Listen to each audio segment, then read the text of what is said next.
জয় গুরু, বন্দে পুরুষোত্তমম। সকল ইষ্টপ্রাণ দাদা ও মায়েদের জানাই আনন্দিত জয় গুরু, এবং তার সাথে সকলকে জানাই শুভ নববর্ষের প্রীতি, শুভেচ্ছা ও আন্তরিক ভালোবাসা। সকল গুরুজনদের জানাই প্রণাম এবং সকল ছোটদের এবং সমবয়সীদের জানাই আন্তরিক ভালোবাসা। আমি আজকের এখান দিয়ে ভিডিওটি শুরু করছি। ভিডিওটি শুরু করার আগে আমার সকল দর্শক বন্ধুদেরকে জানাই, যারা আমার চ্যানেলে নতুন আছেন তারা যেন প্লিজ আমার চ্যানেলটি সাবস্ক্রাইব করে পাশে থাকা অল নোটিফিকেশানটিকে অন করে দেন, যাতে আমার আপলোড করা প্রতিটি ভিডিওর নোটিফিকেশান সবার আগে আপনার কাছে এসে পৌঁছায়। তো আজকের আমি পরম প্রেমময় শ্রী শ্রী ঠাকুর অনুকূলচন্দ্রের শ্রীহস্ত রচিত সত্যানুসরণ গ্রন্থের তৃতীয় পর্ব নিয়ে চলে এসেছি। এই তৃতীয় পর্বে আমি শ্রী শ্রী ঠাকুরের অমেয় গ্রন্থের তৃতীয় মহাভাব বাণী আমি আপনাদের সঙ্গে শেয়ার করব, আপনাদের সঙ্গে তুলে ধরব। আপনারা শ্রী শ্রী ঠাকুরের এই অমেয় বাণী শ্রবণ করে শ্রী শ্রী ঠাকুরের আশীর্বাদ, শ্রী শ্রী ঠাকুরের কৃপা গ্রহণ করুন। তো আমি ভিডিওটি শুরু করছি, আপনারা শুনতে থাকুন। জয় গুরু, বন্দে পুরুষোত্তমম, বন্দে পুরুষোত্তমম, বন্দে পুরুষোত্তমম। ওম ব্রহ্ম পরম ব্রহ্মকুলমালিক রাধাশ্যামী দয়ালে শ্রীচরণে কোটি কোটি প্রণাম। ওম ব্রহ্মমার্গ প্রদর্শকম প্রেম ভক্তি বিনায়কং শান্তি স্বস্তি বিধায়কং আচার্যম প্রবরং নৌমি। সূচনা। পরম প্রেমময় শ্রী শ্রী ঠাকুর অনুকূলচন্দ্রের অন্যতম প্রিয় ভক্ত অতুলচন্দ্র ভট্টাচার্য কর্মজীবনে তাকে পাবনা থেকে দূরে নিয়ে যাবে। বিরহ বিচ্ছেদ কাতর ভক্ত প্রেমাশ্রু ধারায় প্রার্থনা করিল, নিরন্তর দিব্য ভাবধারায় অনুপ্রাণিত থাকতে পারে এমনতর শ্রীহস্ত রচিত অমৃত নির্দেশ। বাংলা 1316 সালে মাত্র 22 বৎসর বয়সে শ্রী শ্রী ঠাকুর এক নিশায় লিপিবদ্ধ করেন তার অমৃত নিঃসন্দি স্বস্ত উৎসারী বাণী।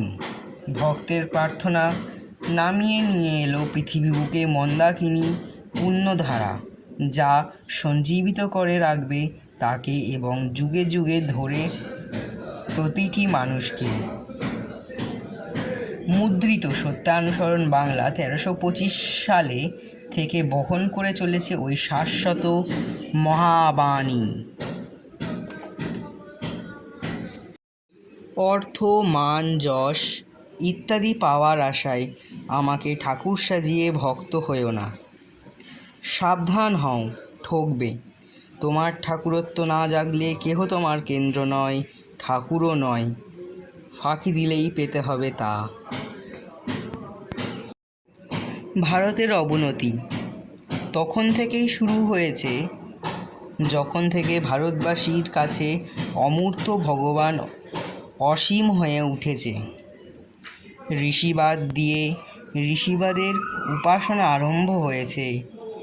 ভারত যদি ভবিষ্যৎ কল্যাণকে আবাহন করতে চাও, তবে সম্প্রদায়গত বিরোধ ভুলে জগতের পূর্ব গুরুদের প্রতি শ্রদ্ধা সম্পন্ন হও, আর তোমার মূর্ত ও জীবন্ত গুরু বা ভগবানে আসক্ত হও, আর তাদেরই স্বীকার করো যারা তাকে ভালোবাসে, কারণ পূর্ববর্তীকে অধিকার করেই পরবর্তী আবির্ভাব।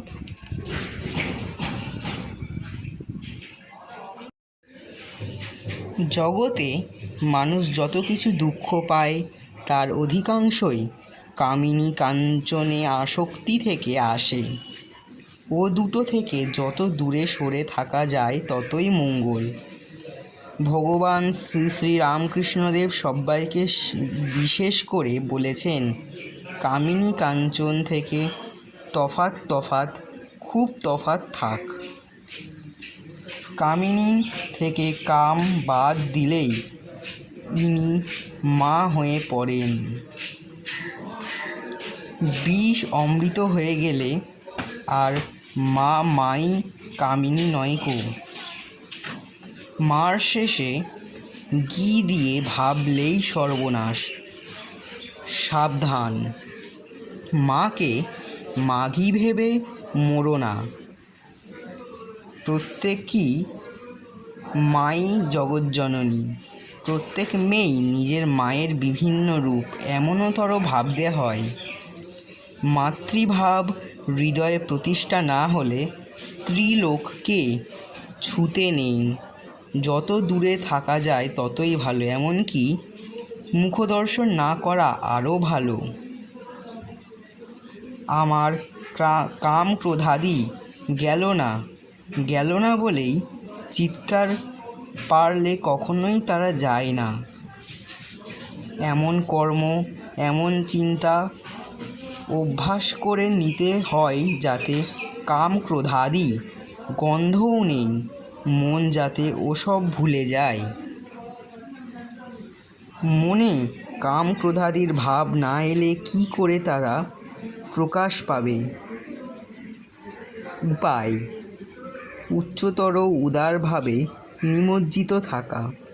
সৃষ্টিতত্ত্ব, গণিতবিদ্যা, রসায়ন শাস্ত্র ইত্যাদি আলোচনায় কাম রিপুর দমন হয়। কামিনী কাঞ্চন সম্বন্ধীয় যে কোনো রকম আলোচনাই ওতে আসক্তি এনে দিতে পারে। ওসব আলোচনা থেকে যত দূরে থাকা যায় ততই ভালো। জয় গুরু, বন্দে পুরুষোত্তমম। আজকের এই পর্বটি এই পর্যন্তই। পরবর্তী ভিডিও খুব শীঘ্রই আসবে, তো আপনারা প্লিজ আমার চ্যানেলটিকে সাবস্ক্রাইব করবেন, পাশে থাকা অল নোটিফিকেশানটিকে অন করে দেবেন এবং ভিডিও যদি ভালো লাগে লাইক কমেন্ট করবেন এবং শেয়ার করে দেবেন। আজকের শ্রী শ্রী ঠাকুরের অমিয় গ্রন্থের 3য় পর্ব এখানেই সমাপ্ত হলো। জয় গুরু, বন্দে পুরুষোত্তমম, বন্দে পুরুষোত্তমম, বন্দে পুরুষোত্তমম।